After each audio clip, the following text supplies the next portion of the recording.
Hello everyone! We're done na po sa 5 chapter na binasa natin sa 1 Chronicle chapter 21 hanggang chapter 25. By the way po, I just want to encourage you na hindi po araw-araw masipag at excited po ako magbasa ng Bible. Totoo po nito. May mga araw talaga pong pinipilit at pinipili ko po talaga.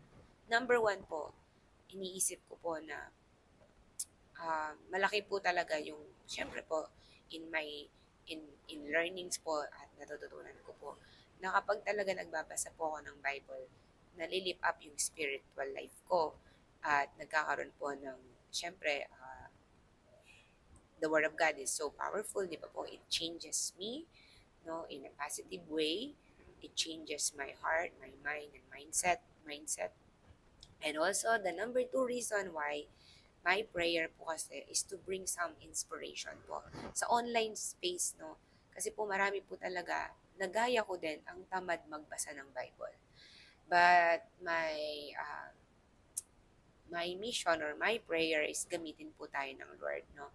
Na makapagbigay po inspiration sa online space. So, that's my encouragement for today. So, today po, sa 5 chapter na to, makikita po natin na ang pinanalangin po pala ni David from the very beginning kay Solomon ay magkaroon ng wisdom and understanding.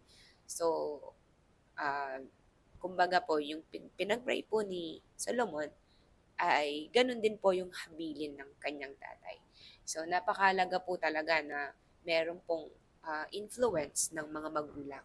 Especially po sa mga spiritual life po natin, no, mahirap pong makakilala o mahirap pong makasunod ang isang tao o ang isang tao na hindi po nahubog sa pamilya unang-una. So napakalaki po talaga ng influence ng parenting, no, o ng mga magulang sa pamilya po, especially po sa spiritual life kasi po dami pong mga kaagaw talaga ng Diyos, no, dito sa mundong ito, like the social media.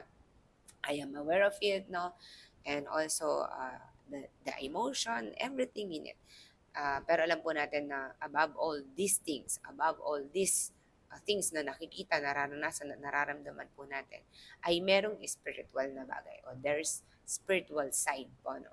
Yes, of course, I will not parang dinidisregard yung mga bagay na to, but it helps us a lot. When our spirit is so healthy and we uh, make decision every day, no, to strengthen our spiritual life, masasabi ko po sa inyo na makakatulong ng malaki at talagang may mangyayari pong positive po in physical, emotion, in everything. So, that's why my highlight here is, wow, from the start pala, yun ang hinabilin ni David kay Solomon na humingi siya ng wisdom and understanding sa Panginoon. And that's happened po nung time ni Solomon. Nagkaroon siya ng wisdom and understanding.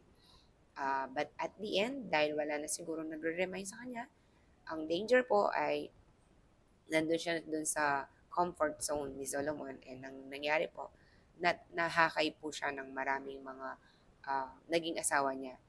Actually, marami po siya kasi naging asawa. Naakay po siya dun sa pagsamba sa mga Diyos-Diyosan.